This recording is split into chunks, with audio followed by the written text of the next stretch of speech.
no soy de hacer sermones en los últimos años con muchos puntos y muchas veces simplemente voy haciendo comentarios del texto y el apunte mismo es el texto, pero hoy quisiera ver al menos 8 características de una iglesia que está dirigida por el Espíritu Santo. La iglesia ahora, la semana pasada, veíamos en la historia cómo fue llena por el Espíritu Santo, cómo Pedro predicó esta mañana, lo leíamos con denuedo, y cómo muchas personas escucharon, se sintieron compungidas, se sintieron confundidas, apeladas, y respondieron en fe. Y ese día se añadieron muchísimos a la iglesia. Pero inmediatamente nos muestra la vida de los primeros cristianos, la vida de los primeros creyentes. Y es ahí donde quiero que nos centremos en esta mañana. Abran conmigo Hechos, capítulo 2, y leamos desde el versículo 37. Al oír esto, Pedro está predicando. Pedro, lleno del Espíritu Santo, como decíamos en la clase esta mañana, se levanta, predica el Evangelio, les muestra a Cristo. Eso es central en la predicación, muestra a Cristo, cantábamos hace un rato, que el Señor muestre a Cristo a través de esta palabra. Pedro le mostró a Cristo, varón enviado por Dios, que predicó, que murió, que resucitó. Y dice el versículo 37, al oír esto se compungieron de corazón y le dijeron a Pedro y a los otros apóstoles, varones hermanos, ¿qué haremos? ¿Qué hacemos? Ya entendemos, estamos escuchando, nos entristece, nos confunde, pero no sabemos qué hacer. ¿Qué hacemos? Pedro les dijo, arrepentíos, arrepiéntase y bautícese cada uno de vosotros en el nombre de Jesucristo para el perdón de pecados y recibiréis el don del Espíritu Santo.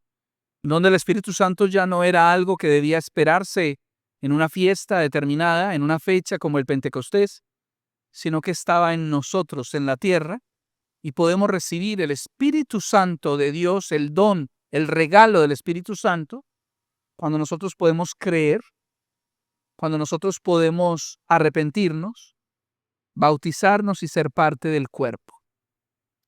De todos los que están escuchando a Pedro predicar, hay incrédulos. De los que están escuchando a Pedro, hay gente que está escuchando todo eso y dice, oigan, pues a este. Y algunos todavía tal vez insisten de que están borrachos. Pero algunos que el Señor llama, como leíamos, estaban compungidos. El Espíritu Santo ya está haciendo una obra en ellos. El Espíritu está generando una regeneración de su corazón en ese momento. Y esas personas, movidos por el Espíritu Santo, dicen, danos un poquito de guía, ¿qué hacemos ahora? Es el Espíritu Santo que los está moviendo.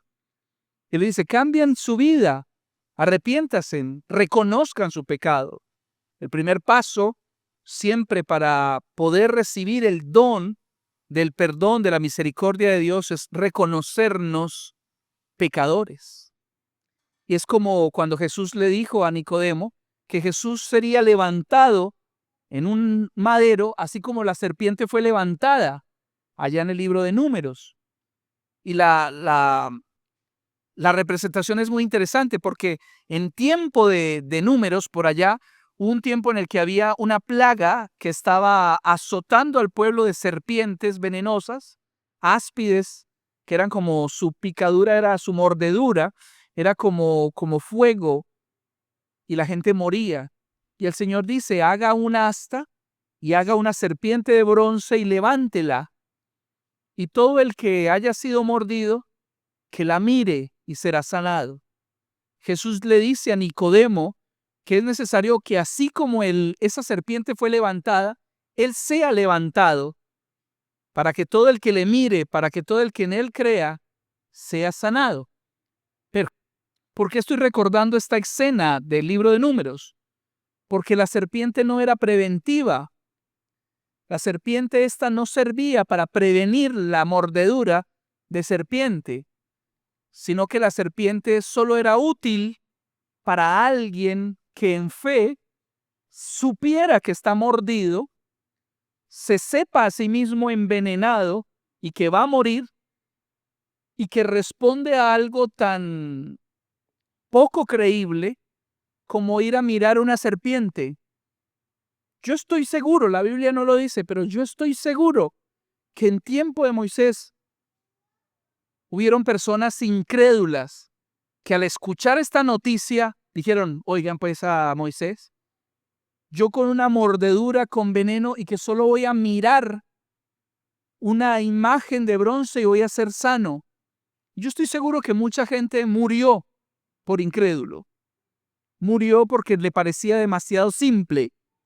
No, eso no concuerda con la ciencia. ¿Cómo puede ser que estoy envenenado y solo con mirar, o sea, por Bluetooth o qué? ¿Cómo es la cosa? Imposible.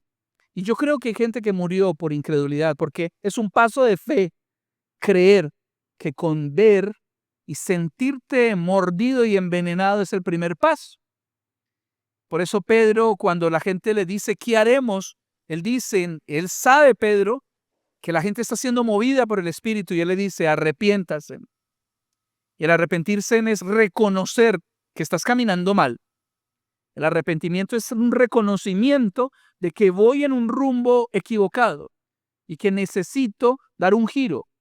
El arrepentimiento no es solamente tristeza por tu pecado, sino un cambio, un reconocimiento de que estoy en un rumbo equivocado. Arrepientas, bautices y recibirán el don del Espíritu Santo. Amén.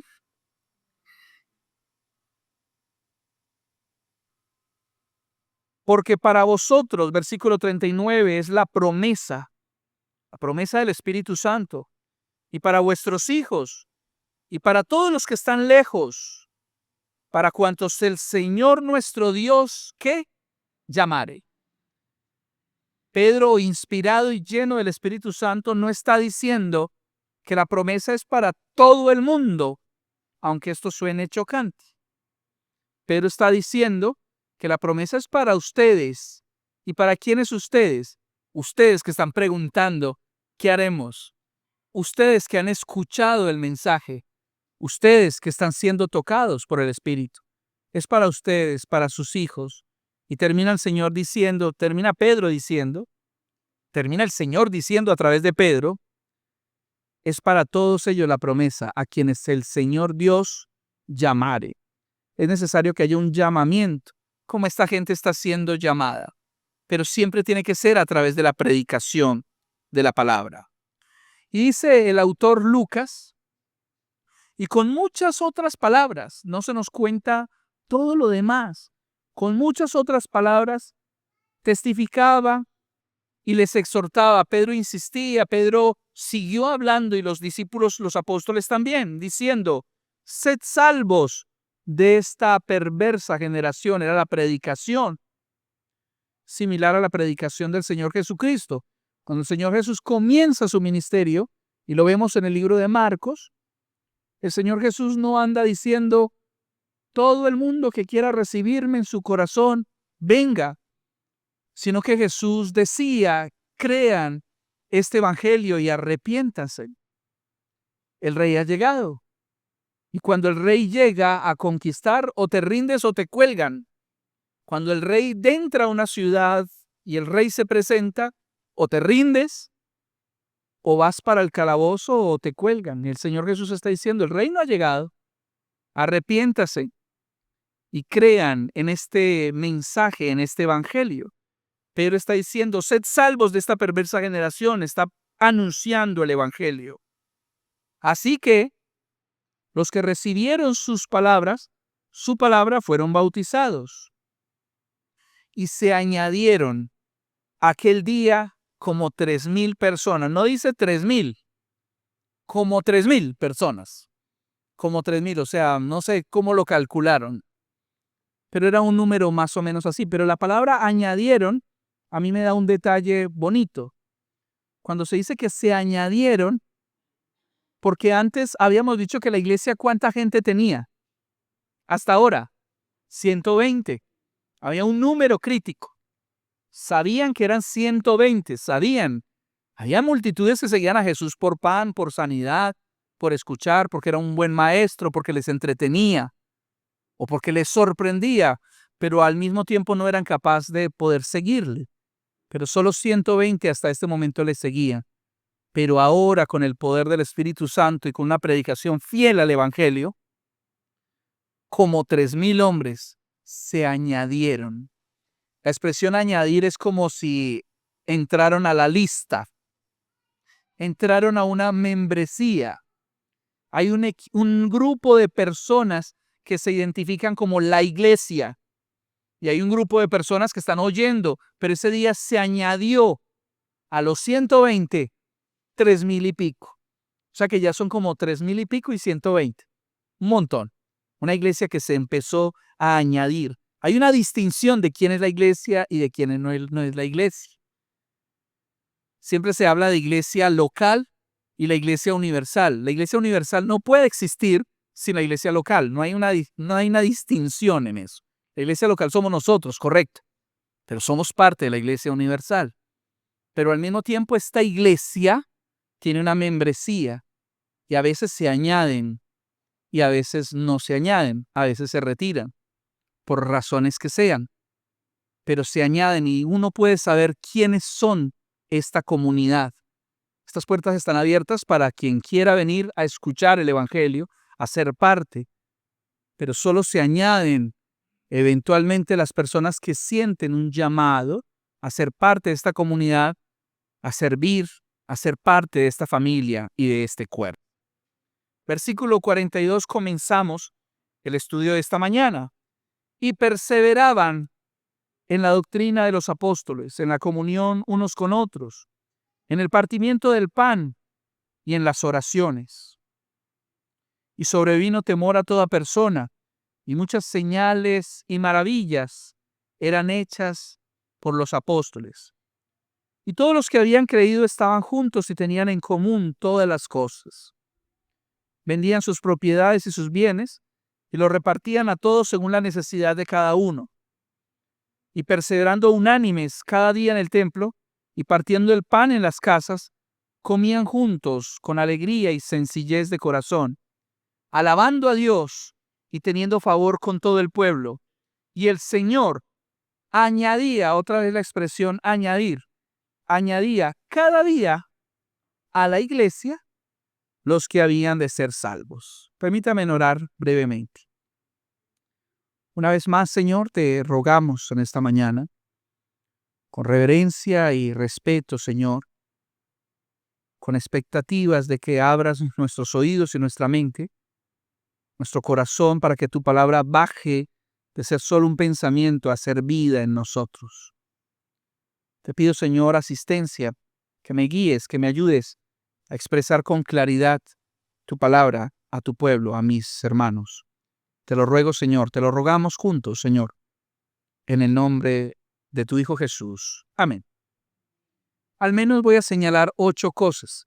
Voy a ir rápido porque son 8, nunca hago listas tan largas, pero encuentro 8 cosas que esta iglesia, guiada por el Espíritu, hacía. No diría que son 8 marcas de una iglesia saludable. Hay libros que hablan de 9 marcas, 10, 11, 7 cosas, pero aquí puedo ver en este pasaje, al menos veo 8 cosas que la iglesia guiada por el Espíritu hacía.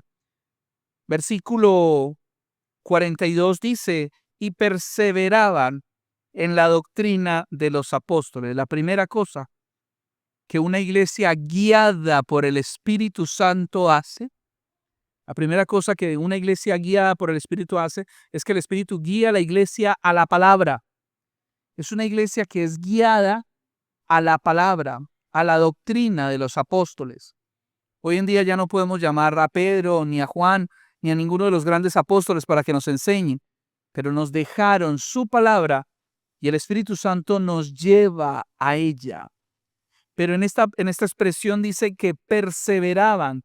No era solamente que fueron a un instituto con alguno de los apóstoles y aprendieron un asunto teológico y se sintieron satisfechos, sino que ellos cada día perseveraban, insistían, martillaban en el estudio, en entender la doctrina de los apóstoles, porque es el fundamento de la iglesia.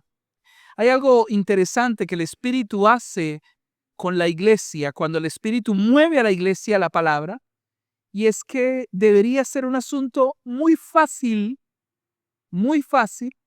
vivir la palabra de Dios. Debería ser un asunto fácil. ¿Por qué? Porque cuando el Espíritu Santo mueve a la iglesia a la palabra, es porque el Espíritu Santo da hambre y necesidad de la palabra. Nosotros normalmente tenemos hambre varias veces al día, ¿cierto? Algunos tienen hambre 2 veces al día, otros 3, otros tenemos varias veces más al día, nos da apetito. Y sin embargo, no siempre durante el día tenemos el mismo hambre de la palabra del Señor. Pero cuando el Espíritu Santo pone un deseo de escuchar, de leer, de oír la voz de tu Señor, entonces puedes ir a la palabra de Dios. O sea, el Señor le pone hambre, pero no solo te da hambre y te da un libro, sino que te da luz. El mismo Espíritu que te da hambre, el mismo Espíritu que hace que desees la palabra de Dios, Él te da luz para poder entenderla. Él nos da luz para nosotros poder comprenderla. Pero si además de eso ya no nos dio el deseo, la luz para entenderla, puedes llegar a entender y quedar abrumado con lo que la palabra dice. Y no decir, Señor, yo no puedo hacer esto. Esto que tú me estás mostrando es un desafío grandísimo. Pero no solo nos da hambre y nos da luz, nos da el poder de vivir la palabra de Dios. Nos da el poder, el querer como el hacerlo del Espíritu Santo. La iglesia del Señor es una iglesia que se centra, que persevera principalmente en la doctrina. Mantiene el fundamento sólido. La iglesia no se trata de actividades. Cuando nosotros cada vez que nos reunimos volvemos a abrir el libro, no es rutinario. No es el hecho de decir otra vez vamos a estudiar la Biblia. Es la tarea de la iglesia volver al texto, renovar nuestros fundamentos, nuestro espíritu sea avivado, santificado a través de la luz de la palabra del Señor. Amén. Perseverar en la doctrina de los apóstoles y en la comunión unos con otros. ¿Qué significa comunión? ¿Qué significa esta común unión? ¿Qué significa este acercamiento que el Señor hace entre humanos? Podría ser que la iglesia fue llamada a tener hambre de la palabra y a comprarse una Biblia e irse para el monte a estudiarla y a volverse un santo iluminado. Pero no, el Espíritu Santo mueve a la iglesia, a la comunidad. El Espíritu Santo quiere, se goza, se alegra de ver al pueblo unido en comunidad. El Espíritu Santo trata personalmente con nosotros, pero el Espíritu nos llama a vivir unos a otros en comunidad, en comunión. Ellos empezaron a tener en común no solamente su tiempo de oración, su tiempo de palabra, su tiempo de adoración, sino que empezaron a tener hasta en común las cosas. Es una época especial, histórica de la iglesia, además de que está empezando también a convertirse en una iglesia perseguida, que empezaban a suplir las necesidades unos a otros. Aunque no vivimos en esta época, algún día podríamos hacer un ejercicio en la iglesia. Algún día podríamos, por ejemplo, que todos miren en sus casas todo lo que tienen allí y todo lo que está en buen estado. Por ejemplo, es un ejercicio, algo que está en buen estado, algo que puede ser usado. No estoy hablando de la chatarra esta que se lleva al tipo este que le compran una chatarra. Cosas que pueden usar y un día las traemos. Cada uno trae cosas. Y el mismo día se le puede decir a la gente, lo que necesites, llévatelo. Es solo un ejercicio, pero es muy interesante. Un día llenar esto de cosas y resulta que va a venir uno de los hermanos y nos dice, justo eso necesitaba yo. Y resulta que alguien de nosotros lo tenía. Eso es solo como una representación física, pero en muchos sentidos, el pueblo tenía en común las cosas. Unos a otros se ayudaban, unos a otros se apoyaban, porque son un cuerpo, porque el Espíritu les da una sensación de que son familia y de que necesitan apoyarse unos a otros. Esto que estoy describiendo no es comunismo, porque el comunismo es impuesto. Una cosa es que yo les diga a todos ustedes que traigan todos sus sueldos y que los traigan aquí a una bolsa que yo lo voy a repartir equitativamente entre toda la iglesia. No, eso no es tener en común todas las cosas. Eso es comunismo y eso es impuesto. En este caso la gente lo hacía voluntariamente, de corazón. Pero normalmente la gente no es tan generosa, ¿o sí? O sea, no estoy hablando ni les estoy criticando a ustedes, estoy hablando conmigo mismo. No somos siempre tan generosos. Siempre miramos primero nuestra necesidad. Miramos hacia adentro, nosotros, necesito. Pero parece ser que la iglesia, guiada por el Espíritu Santo, genera un espíritu de comunión y de generosidad, de tener común unión todas las cosas. Ellos tenían una comunión unos con otros. ¿En qué tenían comunión? En el partimiento del pan, por ejemplo. Hay algunas no se ponen de acuerdo exactamente en este caso si este partimiento del pan se refiere solamente a que comían juntos, que es algo que seguramente hacían, pero ellos también tenían un momento de la cena del Señor. El partimiento del pan entre los cristianos es el momento de la cena del Señor. Pero es que el momento de la cena del Señor no solo es un rito. El momento de la cena del Señor no es solamente una cosa que hay que hacer porque el Señor la ordenó, punto. El momento de la cena del Señor es un momento profundo de reflexión. Es un momento profundo de recordar de dónde venimos. Es un momento de recordar la obra de Cristo. Es un momento en el que, como dice Pablo, el amor de Dios nos pone en aprietos, nos constriñe. Y cuando nosotros partimos juntos el pan, no solamente estamos teniendo en común las cosas, sino que juntos podemos tener una profunda recordar, un no olvidar, una anamnesis, no olvidar lo que el Señor ha hecho y hace en nosotros.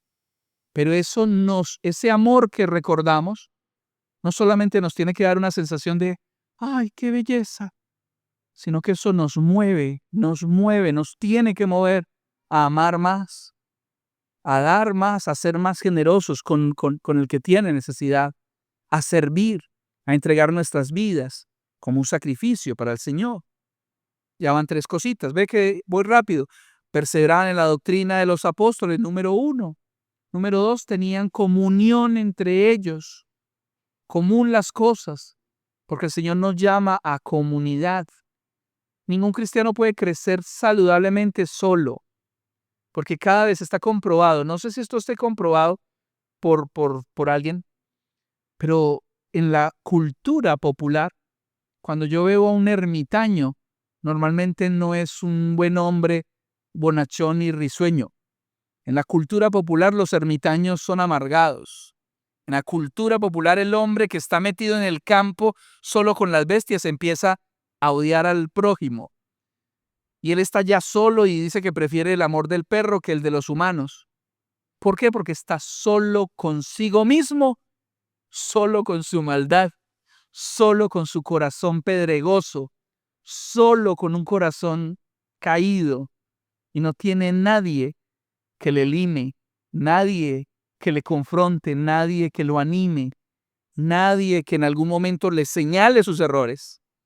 Es por eso que el Señor nos llama a vivir juntos, para que juntos nos animemos, juntos nos despertemos, juntos veamos nuestros errores. Yo soy muy ciego a mis pecados, yo soy muy ciego a mis errores y hay cosas que se ven en mi actuar. Y la gente que está cercana, la gente que me quiere, la gente que me valora, es gente con quien yo puedo hablar y que me corrige también. Y eso me ayuda. Hierro con hierro, dice la Biblia que ¿qué? Se aguza, se afila. La comunión, la palabra, la comunión El partimiento del pan en el sentido de recordar, de tener una meditación profunda como iglesia de la obra de Cristo. Pero también dice en las oraciones. La oración es algo que está presente en la vida de una iglesia saludable. ¿Saben por qué a veces se lucha tanto con la oración? Porque muchas veces oramos lo mismo y sobre lo mismo. Y a veces hasta como iglesia, de manera corporativa, oramos lo mismo acerca de lo mismo.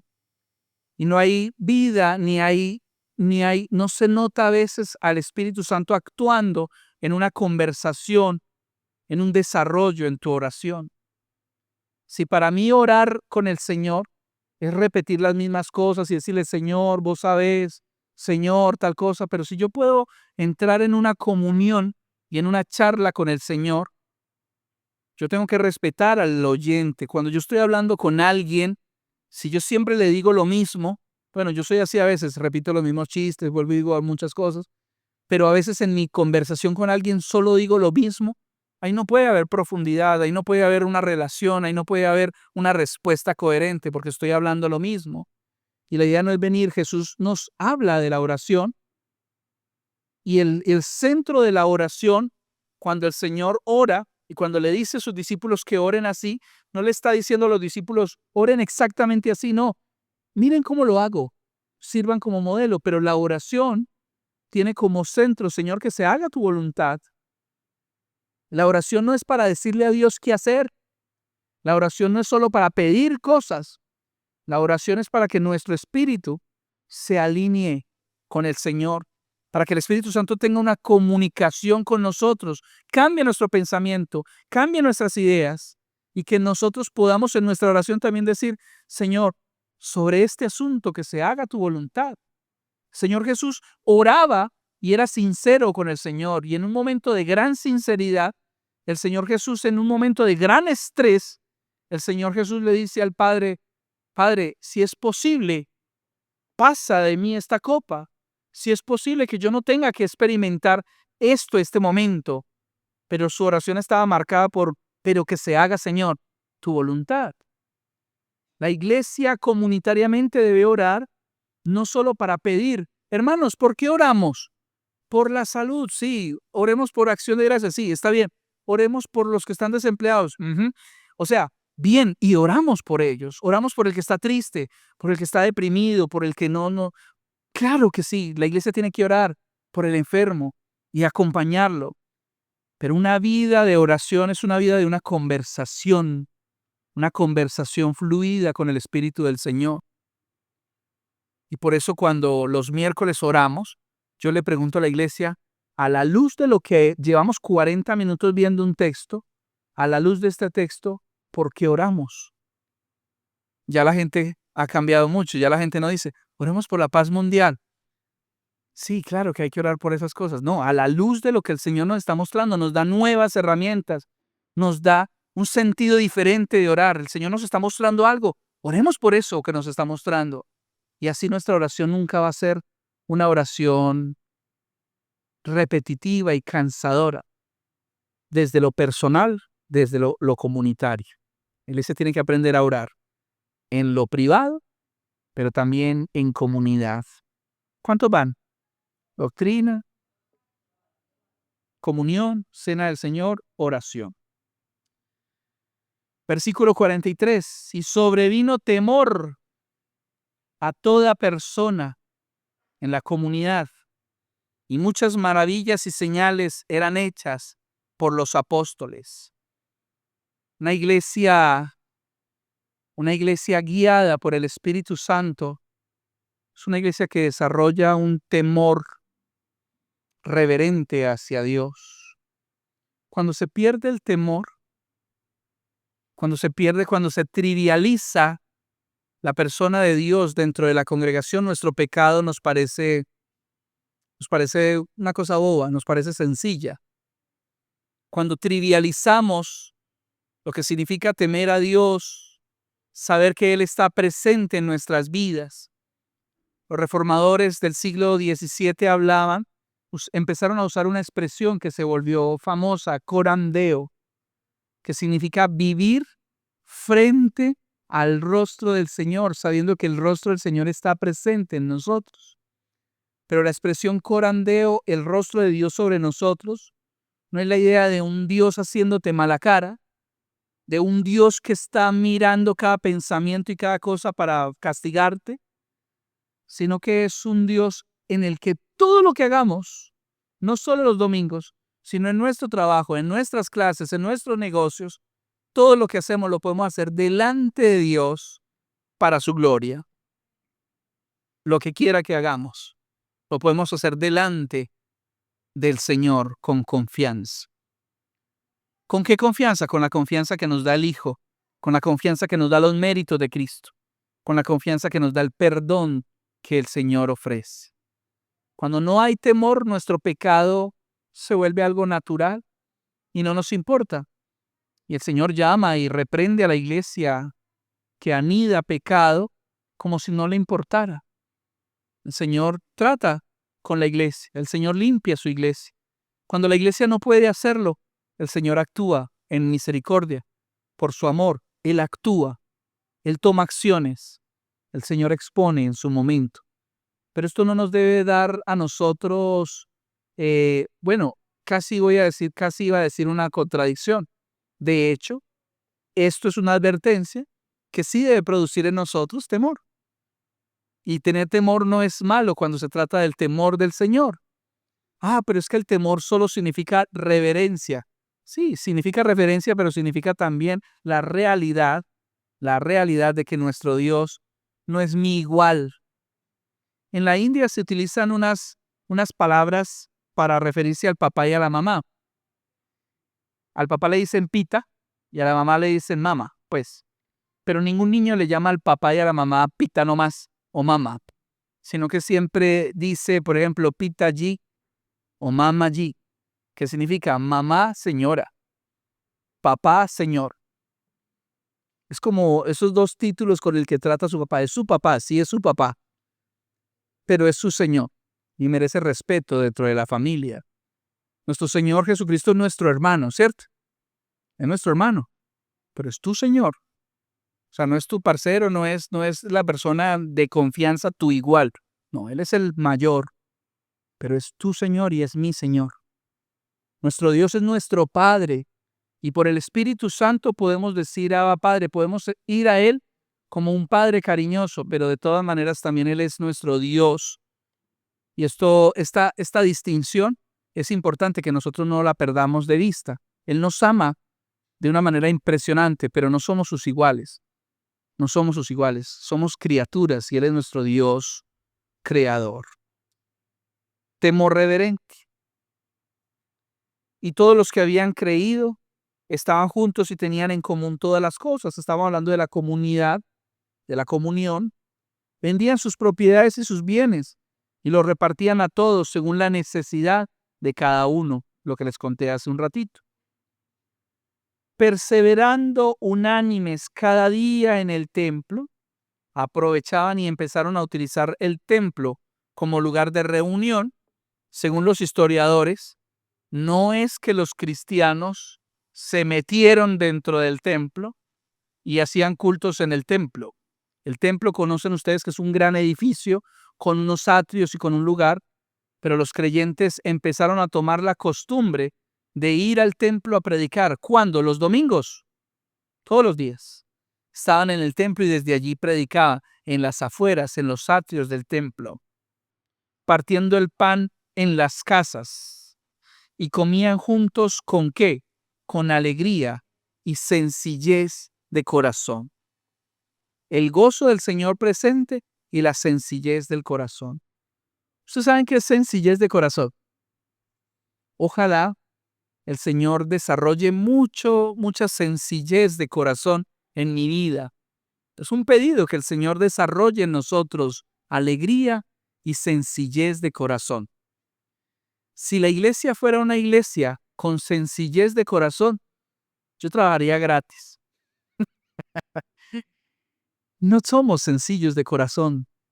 No somos sencillos de corazón, nos ofendemos por bobadas, nos irritamos, nos somos egoístas a veces, pensamos es en nuestros argumentos, en nuestras cosas. La iglesia estaba experimentando una alegría y sencillez de corazón. Hay gente que yo conozco entre los hermanos, con quien yo siempre me apoyo mucho, que por feo que sea el comentario o fea sea la situación, siempre recibo una respuesta alegre, optimista, llena de Dios. Y yo digo, cuando yo sea grande, yo quiero ser como Él. Cuando yo sea grande, yo quisiera ser como Él. Esta persona, tú le hablas y hay gente que se rasga las vestiduras o les pasa algo y estas personas responden con alegría, con optimismo, con la palabra del Señor, sin hacer dramas, sin hacer esas cosas que se generan, todos esos enredos, esos entuertos. La sencillez de corazón es una manifestación del Espíritu Santo, una manifestación del gozo que tenemos y del Señor tratando nuestros corazones. Perseveraban unánimes cada día en el templo y partiendo el pan en las casas, comían juntos con alegría y con sencillez de corazón, alabando a Dios, alabando a Dios. La alabanza presente en la iglesia, la alabanza, la adoración presente en la iglesia.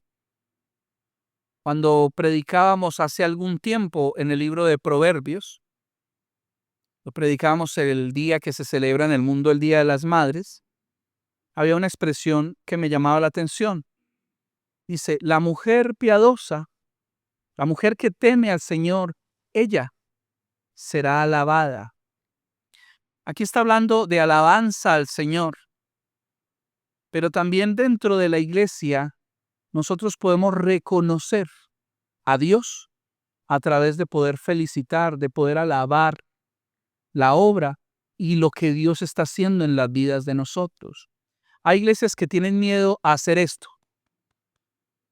Entonces alguien dice algo y dice algo interesante o alguien hace algo para el Señor y hay comunidades que no se atreven a dar las palmas porque dirían, no, las palmas son una expresión de alabanza y solo para Dios. No, cuando nosotros alabamos lo que Dios está haciendo, no estamos dándole gloria a un hombre también. La mujer, alaba a tu mujer. Yo siempre le he dicho a los esposos, alaben a sus mujeres por el trabajo que hacen, por la fuerza que Dios les da, por el espíritu que Dios les ha puesto. Y mujeres también alaben a sus hombres. Afirmen la seguridad en ellos en lo que Dios está haciendo. No solo lo que hacemos está mal, no solo lo que hacemos está equivocado. Muchas veces el Señor nos usa y es hermoso cuando en una relación uno puede alabar a alguien y decirle, qué bien, qué interesante que lo estás haciendo, bien hecho. Eso anima. Pero en este caso la alabanza está centrada en el Señor. La iglesia alaba al Señor, la iglesia reconoce en una adoración pública la alabanza. Eso es un misterio, pero es precioso.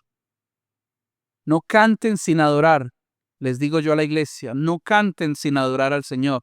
Están perdiendo el tiempo. Ni siquiera pueden generar endorfinas solo por cantar. Dice que uno genera endorfinas cuando canta, pero si cantas adorando, la cosa es diferente.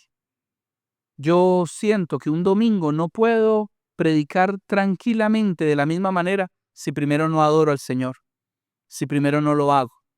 Estoy en un punto en el que me permito poder tocar un instrumento y al mismo tiempo alabar al Señor. Pero no siempre fue así, porque cuando yo estaba como principiante en el instrumento, durante el tiempo de la tocada yo no hacía sino pensar en los acordes. Ahora puedo disfrutar y pensar en lo que estamos tocando y cantando y alabar al Señor y dar gracias, llenarme de alegría por las grandezas, por lo que Él es. Lo que cantábamos hoy habla del Espíritu. Hay un dulce Espíritu en nosotros, Santo Espíritu, fiel en medio de nosotros. Teniendo favor con el pueblo.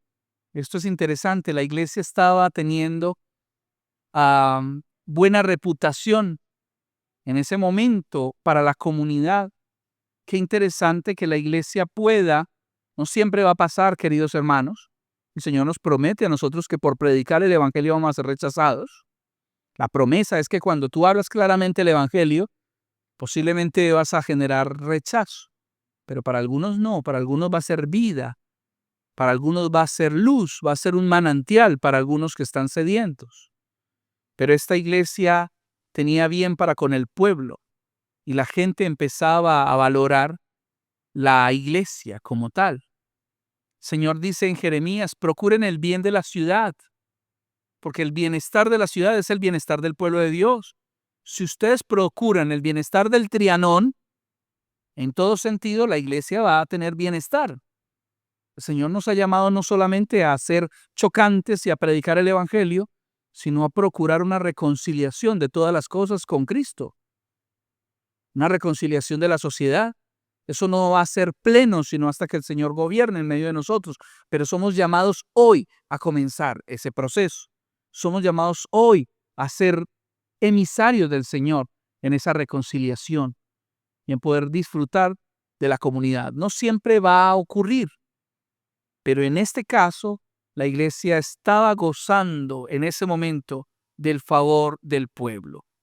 Y por último, ¿quién añadía a la iglesia a los salvos? Y el Señor, dice Lucas cerrando este pasaje, y el Señor añadía otra vez más a la iglesia los que habrían de ser salvos. En la traducción dice, el Señor añadía cada día los que iban siendo salvos, los que el Señor iba salvando, los iba añadiendo a la iglesia. Esto no nos deja a nosotros sin la oportunidad de evangelizar, sin el deseo de estar profetizando constantemente la palabra, pero en últimas la obra la hace el Señor. En últimas el Señor es el que atrae. En últimas el Señor es el que tiene un propósito. Esta iglesia tiene un propósito que solo Dios conoce.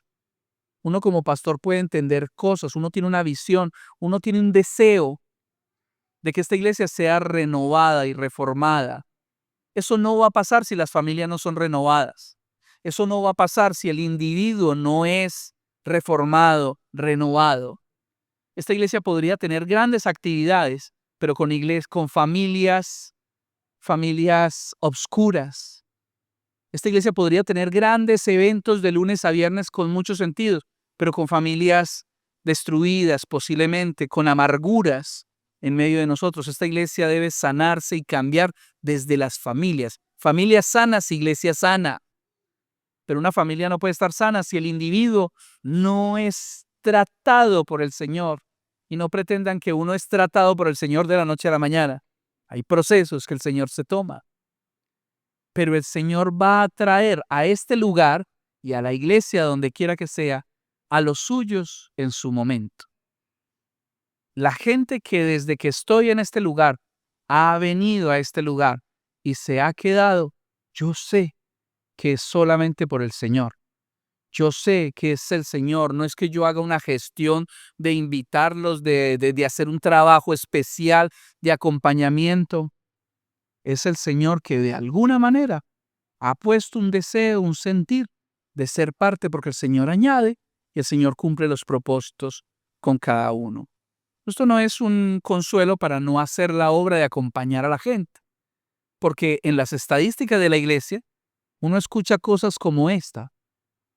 ¿Ve? ¿Y vos quién te invitó a la iglesia? No, nadie. Yo vine un día, pero vino Julana de tal y vino y me saludó y habló conmigo y de repente ya somos amigos. Ah, interesante.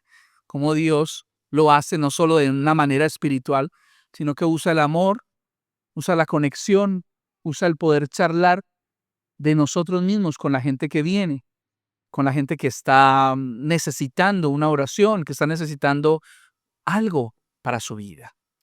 Amén. Cerré la hojita, pero podríamos recordar entonces las cosas en las que el Señor, el Espíritu Santo, guía a una iglesia. El Señor nos centra la palabra, nos da hambre, nos da luz y nos da el poder para vivirla. Nos llama a la comunión, nos llama a la alabanza. ¿Qué más?